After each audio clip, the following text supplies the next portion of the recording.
We're going to move across now, though, to the highest over-under on the Sunday slate. It feels like there's some fairly mediocre games, but this is going to be juicy. Dallas, the wounded Dallas Cowboys, coming off that embarrassing loss, going up against Miami.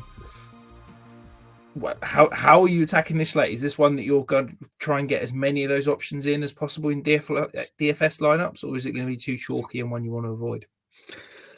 It's tricky because we haven't had many 50-point over-under games this year, and this feels like one which could definitely hit the over on the over-under. But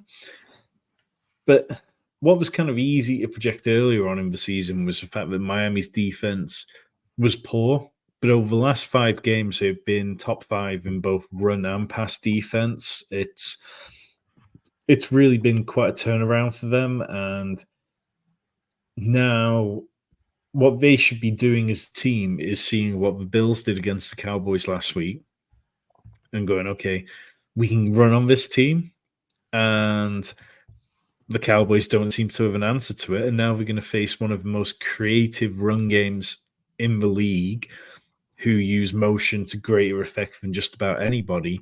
So, yeah, I think this is a game where you can start Raheem Mostert and you can start Devin Achan with good amount of confidence. Raheem Mostert now has more touchdowns this season than he had in his NFL career prior to this season. And that's a season that goes back to like 2015. Like, it's kind of mad the fact that he'd been around the team, been around the NFL for so long, been on some high-powered offenses, and just wasn't a touchdown scorer. And now he's having his version of a Jamal Williams season where he's just everything he touches ends up in the end zone.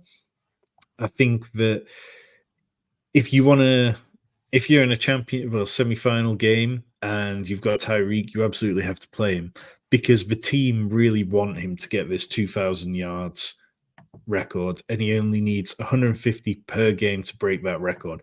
He's got games against the Cowboys, the Ravens, and the Bills to end the season. There are no easy games. He needs to get out there and he needs to start accumulating them.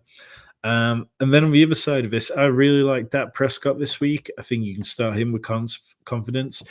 And then you can see on screen, in DVOA, Miami ranked 27th against wide receiver ones and 26th versus tight ends. That to me just screams out the 2 areas of the Cowboys passing game which have been reliable: CeeDee Lamb, Jake Ferguson. So I think you can look at that kind of Dak stack and run it back with Raheem Mostert or Devin Achan if you want to.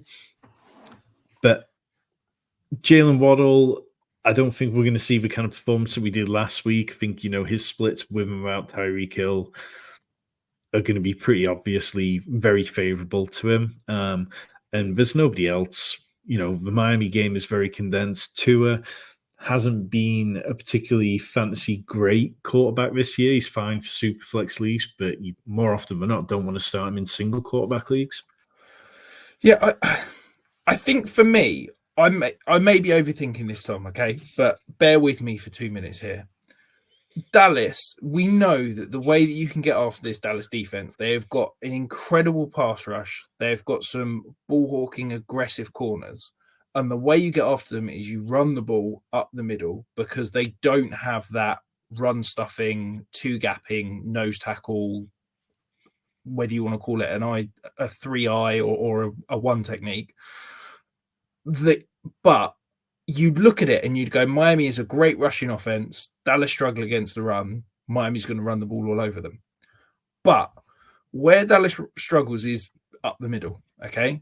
Miami run the ball more to the edges than any other part of the field. So they run to the left. They've run so far this year to the left edge, so outside the tight end to the left, 69 times. They've run outside the tight end to the right, 67 times. They've only run the ball up the middle 39 times this year. I think that is where the Cowboys' run defense is at its strongest. You've got DeMarcus Lawrence, who is one of the best run defending defensive ends in the league, and you've got Micah Parsons. So I don't know if I'm overthinking this, but I don't think this is a particularly great rush matchup for Mostert and Achane. And I wonder if maybe we can get away from them this week and look at other options. So, I'm just going to share This is Next Gen Stats on Twitter. This is James Cook last week and his rushing yards. So, yeah, absolutely take your point. And you can see kind of across the middle there are plenty of runs up the middle, and he didn't have as much success with them. Where he made the success was kind of getting out to the edges. So I think it's a completely valid point. I'm just not sure that Mike Maybe I'm McDaniels isn't going to overthinking it. find ways to manipulate it in favor of what they do well. Yeah, I think that's it, isn't it? Is that perhaps we're looking back to what they were doing with that chain earlier in the season where they were using him on jet sweeps and motions and getting him in space rather than traditional run concepts that we would expect. If you're here and you want to get Tom's DFS deep dive, all you've got to do is there's a little button below. You hit join. You get to come and join us in the Discord. You get access to all of Tom's DFS content. You get access to all of my Dynasty content.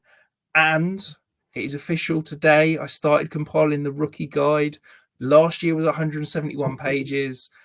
It was very detailed, 100 player write-ups. I feel like this year is probably going to be bigger and better. I've already set myself targets at starting work that I think it could be even bigger this year. So hit that join button. It is so cheap and one of the best values in the fantasy world you will find.